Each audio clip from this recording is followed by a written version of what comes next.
Bonjour à tous, nous sommes toujours en direct des Assises de journalisme à Tours et aujourd'hui je suis en compagnie de Gaëtan Després. Bonjour Monsieur Després. Bonjour Alitza. Donc vous êtes professeur des écoles et coordinateur donc des petits reporters, donc qui est un projet qui concerne des enfants de 7 à 17 ans et vous êtes en charge particulièrement du groupe de 7 à 12 ans. Et donc est-ce que dans un premier temps vous pourriez nous expliquer en quoi ça consiste ce projet des petits reporters? C'est un projet d'écriture journalistique qui est ouvert à tout enfant, qu'il soit scolarisé dans l'enseignement public ou dans l'enseignement privé, pour écrire les articles qu'il souhaite. Et ces articles sont envoyés ensuite à des étudiants d'école de journalisme qui vont les commenter d'un point de vue journalistique.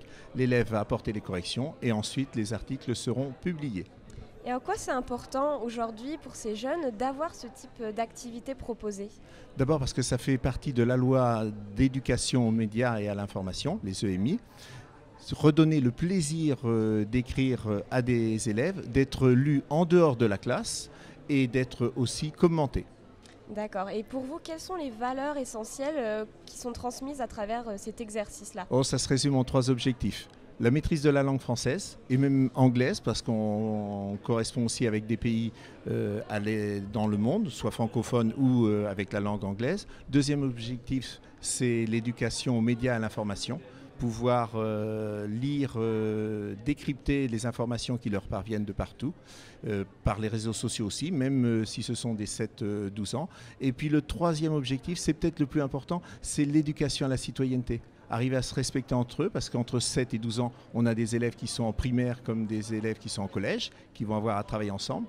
Et le projet ne tient depuis 9 ans que parce qu'il y a toutes les semaines une conférence de rédaction où les élèves décident ensemble. Demain, on fera la 270e. Donc oui, vous êtes là pour les accompagner. Ils ont donc une forme de liberté quant aux sujets sur lesquels ils peuvent traiter, les sujets qui les intéressent. Ils ont vraiment cette forme de liberté. Voilà, ils peuvent traiter tout sujet. On a des modérateurs à chaque conférence de rédaction. On va modérer les articles. Bien souvent, on a écrit une charte internet pour qu'il n'y ait pas pour les petits de méchanceté, etc. Mais bien souvent, la modération va être liée par exemple à un article qui va être trop court et qui, au niveau publication, même pour les commentaires des étudiants journalistes, aura moins d'intérêt.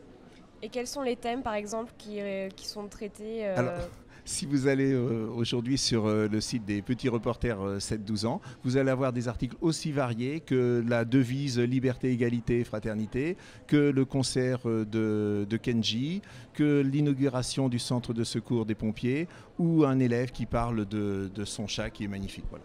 En tout domaine. Alors vous êtes professeur à Bourgueil. Oui. Est-ce que c'est un réseau quand même qui est national? Ça existe dans d'autres villes, dans d'autres communes? Comment ça s'organise en fait au niveau du territoire? Eh bien c'est parti de Bourgueil, de la classe au départ de CE2, ensuite dans l'école les interviews, ensuite les élèves ont grandi, ont souhaité poursuivre le projet et maintenant c'est élargi au niveau national à tout élève qui veut s'y inscrire, bien évidemment en lien avec l'Académie Orléans-Tours, puisque l'année dernière nous sommes allés à Paris aux Journées d'innovation parmi les 30 projets innovants en français et surtout avec le CLEMI, Karen Prévost-Sorbe sur l'Académie Orléans-Tours et le CLEMI national qui nous donne de formidables outils de travail parce que nous sommes enseignants et on a besoin des journalistes pour pouvoir leur apprendre ce métier, même s'ils ne sont peut-être pas reporters, c'est peut-être pas forcément le but, mais ils décrypteront au moins l'actualité, ils verront sur un reportage TV ou autre, on va passer 2 heures pour 1h49 à l'écran.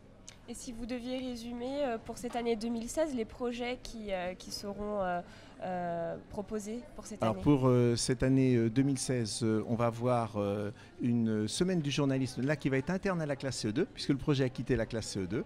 Donc nous allons avoir 5 jours de semaine de découverte du journalisme durant la semaine de la presse dans l'école. On va couvrir le festival de BD à Chinon les 19 et 20 mars avec des équipes volontaires cette fois-ci, puisque nous sommes hors temps scolaire. Il y a 18 petits reporters. Et au mois de septembre, on travaille sur ce projet depuis plusieurs mois avec le colonel Reverchon, puisque c'est le congrès national des pompiers à Tours, les mercredis, jeudis, vendredis et samedis à la mi-septembre. Très bien, eh bien, merci beaucoup Gaëtan Després de nous avoir accordé quelques minutes. Nous vous remercions d'avoir suivi cette émission en direct. Vous pouvez trouver sur notre site internet les compléments quant aux assises du journalisme.